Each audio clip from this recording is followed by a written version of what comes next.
तमाम बेधड़क हरियाणा न्यूज़ देखने वाले साथियों को नमस्कार। मैं हूं आपके साथ सतवीर सारण और हम ज्ञान ज्योति पब्लिक स्कूल माणिक दीवान में हैं।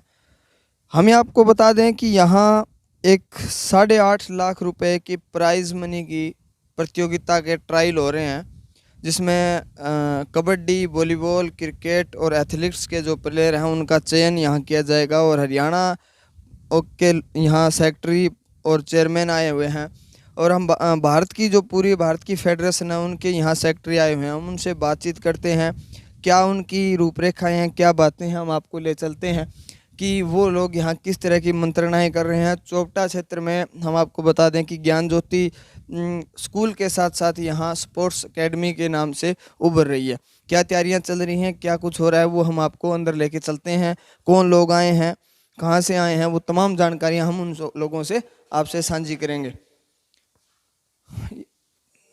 हमारे साथ जो भी लोग हैं, नमस्कार सर।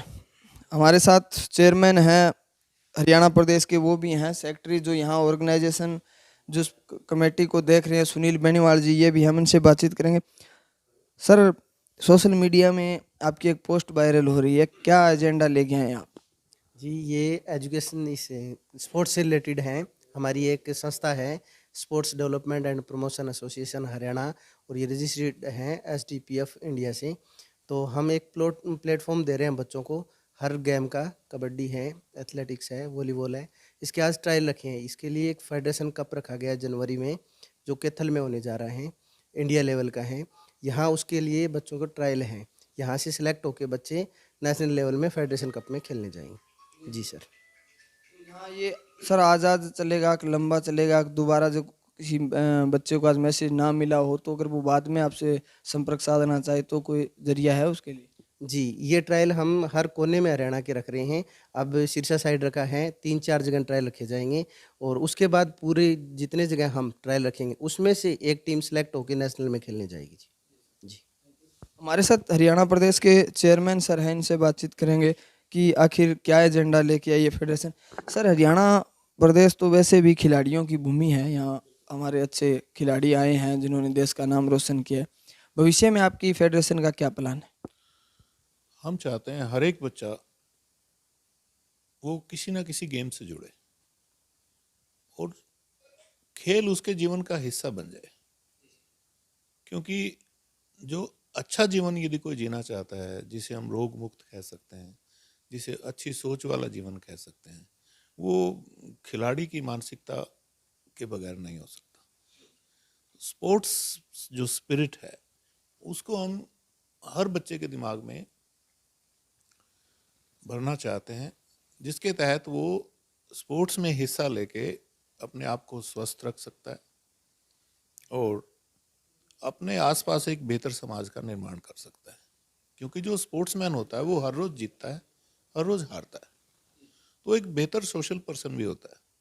हार और जीत खेल का उद्देश्य नहीं है।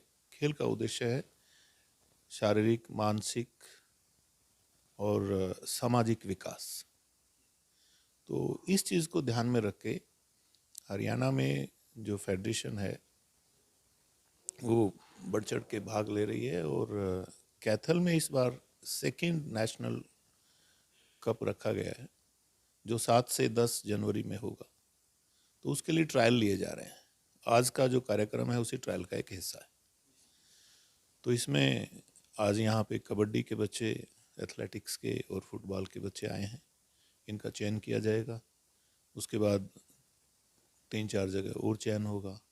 आखिरकार फिर कबड्डी का, फुटबॉल का, वॉलीबॉल का, क्रिकेट का, सॉफ्टबॉल का और एथलेटिक्स का एक तरह से महाकुंभ कैथल में होगा, जिसमें 24 स्टेट्स भाग ले रहे हैं। तो हमारा उद्देश्य यही है कि हम हर बच्चे का सर्वांगीण विकास कर पाए, जिसमें स्पोर्ट्स एक अहम है। यदि कोई बच्चा अच्छा स्पोर्ट्समैन बन जाता है तो जीवन की जो बाकी उससे एक्सपेक्टेशंस होती हैं वो बेहतर हो जाती हैं।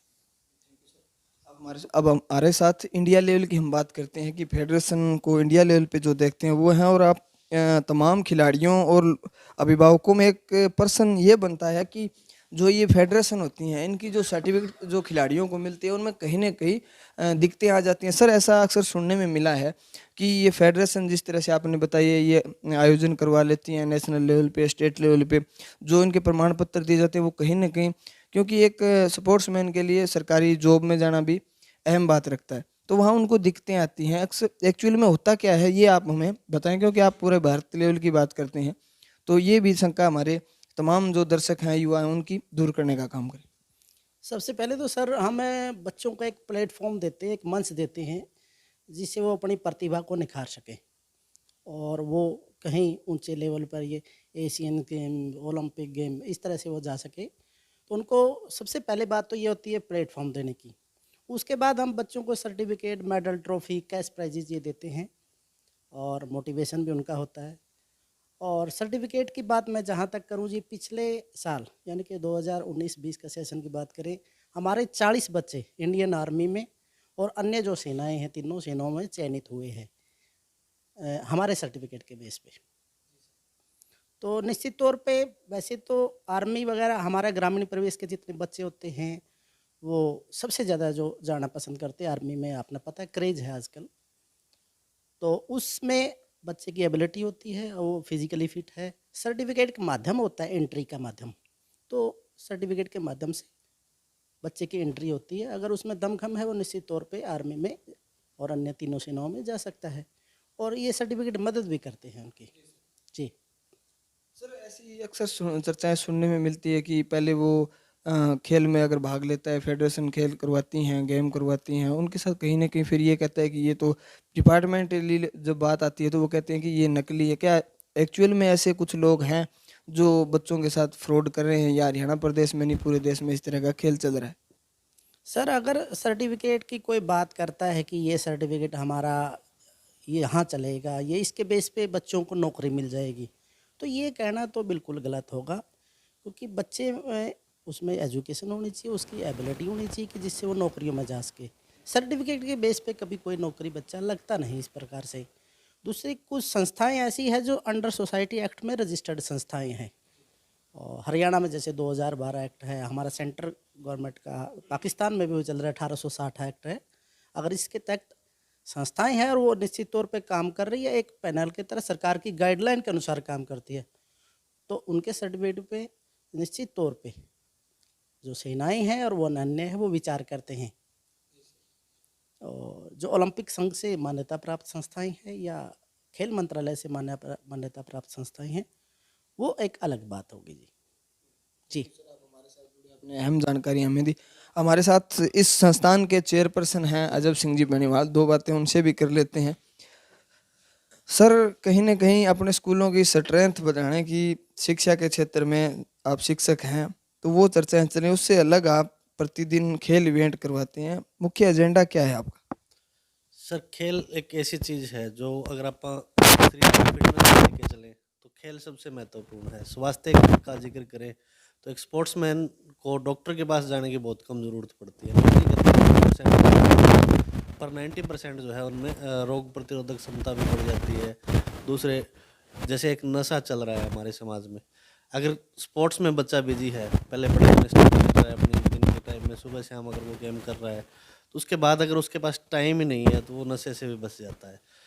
कुल मिला के 90% जो उसका है ना विकास हो जाता है इस चीज़ में, सिर्फ बिजी रहने से। वो कहते हैं ना कि खाली दिमाग जो है वो शैतान का घर है। तो जब दिमाग खाली नहीं होगा तो उसमें ऐसी चीज़ें नहीं आएगी जो समाज के लिए भी भयंकर है और हमारे जैसे परिवार के लिए भी खतरनाक है। तो इसलिए स्पोर्ट्स सबसे ज़रूरी है। अब जैसे अपना ग्राउंड, हमने जैसे ग्राउंड तैयार कर रखे हैं, गेम के कोचेज़ भी रख रखे हैं, गेम हमारे टाइम टू टाइम चलते रहते हैं।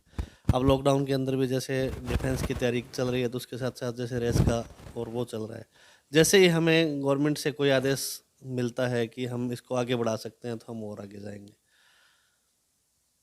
आप हमारे साथ जुड़े। ये तमाम वो पर्सन हैं जिन्होंने युवाओं की बात की, और मैं आपको बता दूं कि हम अक्सर सामाजिक हित में एक बात कहते हैं कि हमारे युवाओं को बचाना है तो खेल की तरफ उनको लेके जाना पड़ेगा, या ऐसी गतिविधियां सरकार या प्रशासन या जैसी सर की फेडरेशन ऐसे लोग आयोजन करें कि वो कहीं न कहीं जो आज हरियाणा प्रदेश के हालात हैं नशे में जिस तरह से यूथ को अपनी ओर आकर्षित कर रहा है और वो नशे से जुड़ते जा रहे हैं, उन युवाओं को बचाने के लिए हमारे पास एकमात्र ये संसाधन बचा है कि युवाओं को खेल की तरफ लाया जाए।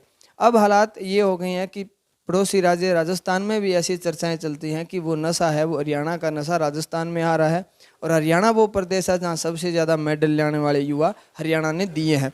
तो ये तमाम बातें इसलिए हमने आपसे साझी की है कि आप भी अपने बच्चों का अगर भविष्य निश्चित करना चाहते हैं, ज़रूरी नहीं है कि सरकारी नौकरी मिले, ज़रूरी नहीं है कि वो सरकारी फील्ड में जाके कोई अच्छा काम करे, वो स्वस्थ रहेगा, समाज के लिए अच्छा काम करेगा और अपने आप में वो एक मिसाल कायम होगा। ये तमाम जानकारियाँ हमने तमाम हमारे जो महापुरुष यहाँ आए थे इनसे ली है। आप देख रहे हैं बेधड़क हरियाणा न्यूज़।